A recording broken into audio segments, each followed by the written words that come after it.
नमस्कार दोस्तों। Share boom channel में आपका एक बार फिर स्वागत है।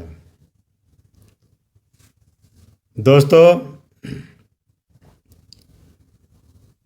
हर व्यक्ति को अपने वर्तमान के बजाय भविष्य की चिंता रहती है।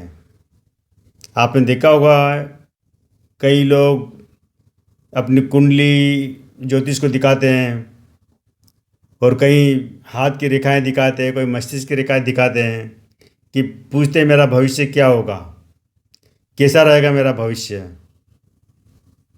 और वो अपने तरीके से आपको बताते हैं, क्योंकि वो भी जानते हैं कि भाई आपके भविष्य में क्या होने वाला है। ये तो उनको भी पता नहीं होता, लेकिन आपके चूंकि आप पूछते हैं, इसलिए आपको संतुष्ट करने के लिए कुछ न कुछ तो बताते हैं। अब कई लोग जो थोड़े समझदार हो तो वो ये कहते हैं कि भाई आपका अतीत और वर्तमान यही आपका भविष्य तय करता है। तो मैं आज आपके लिए यही बात करने वाला हूँ कि आपको अगर अपना भविष्य अच्छा बनाना है, सुंदर बनाना है, और आप चाहते हैं कि आपका जो अतीत जो रहा है काफ़ी आर्थिक तंगी से गुजरा है, या आप अपने जो छोटे छोटे सपने भी पूरे नहीं कर पाते थे, लेकिन आज आप वर्तमान में ये इस लेवल पर है कि आप कमा रहे हैं, आप एक अच्छी जॉब में हैं और आपको अपने सपने पूरे जो भी थे वो कर रहे हैं आप। लेकिन अब आपके लिए एक चिंता ये रहती है कि भविष्य में मेरा या मेरे बच्चों का या मेरे परिवार के लोगों का क्या होगा। और हर समझदार व्यक्ति ये सोचता है, क्योंकि वो जानता है कि जो मैंने अपने अतीत में जो देखा वो मेरे भविष्य में मेरे बच्चों को ना देखना पड़े। तो इसीलिए मैं कुछ प्लानिंग के लिए आपको बता रहा हूँ कि आप अगर कुछ अभी से प्लानिंग कर लेते भविष्य के लिए, तो दावे से कहता हूँ कि आपको किसी भी ज्योतिष के पास अपनी कुंडली लेकर नहीं जाना पड़ेगा, ना किसी को अपनी हस्त रेखा दिखाना पड़ेगी। आप खुद अपना भविष्य बना सकते हैं अपनी समझदारी से। और आपका भविष्य बनाने के लिए आपके पास तरीके है, आपके पास पैसा भी है।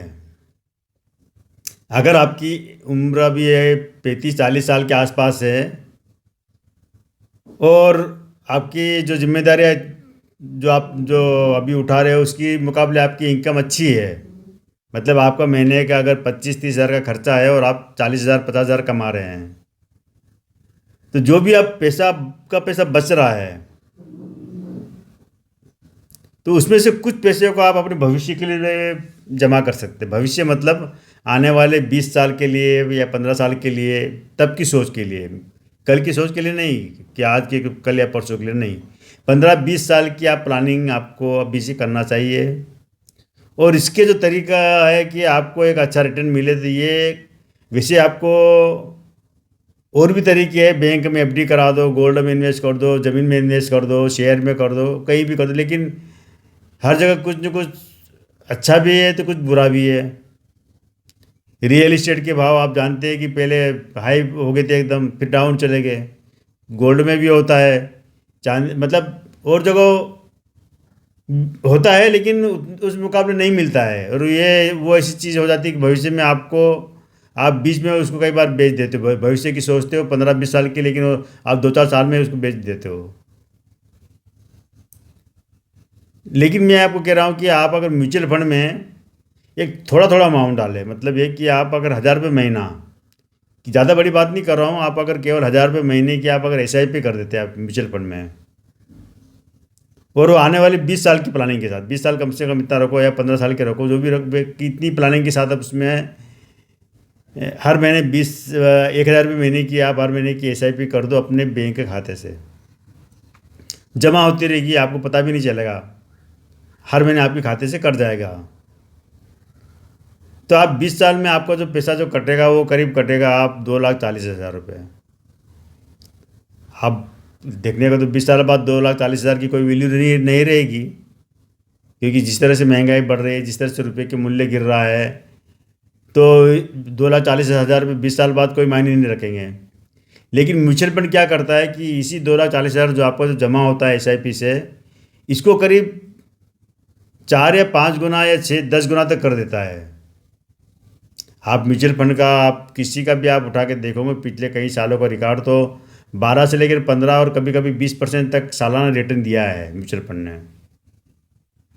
मतलब है कि आप जो 1,000 रुपये महीना जो जमा करते हो, 20 साल में आप 2,40,000 जमा करते हैं, ये पैसा आपको 10 लाख या 15 लाख या 20 लाख तक बन जाता है।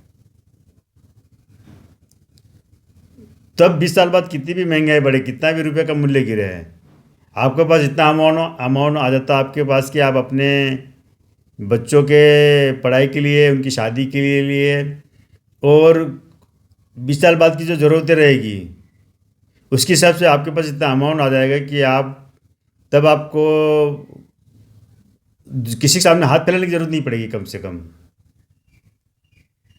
क्योंकि आप अगर एफडी करते हैं, एफडी में पैसा रखते हैं, तो जब कभी भी आपका एफडी कितने साल के लिए आपने 15 दिन के लिए करेंगे, 45 दिन के लिए करेंगे, 1 साल के लिए करेंगे, 5 साल के लिए करेंगे, 10, मतलब आपको जब भी जरूरत पड़ेगा आप बैंक जाएंगे और एफडी तोड़ा के पैसा खर्च कर देंगे।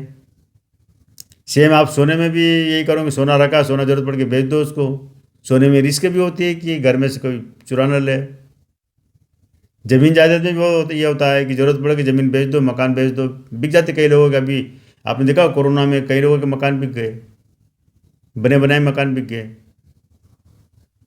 तो वहाँ तो वो चीज़ ऐसी होती है कि आपके पास एसेट तो है, लेकिन मजबूरी इस कदर हावी हो जाती है कि वो आपको बेचने के लिए मजबूर कर देती है।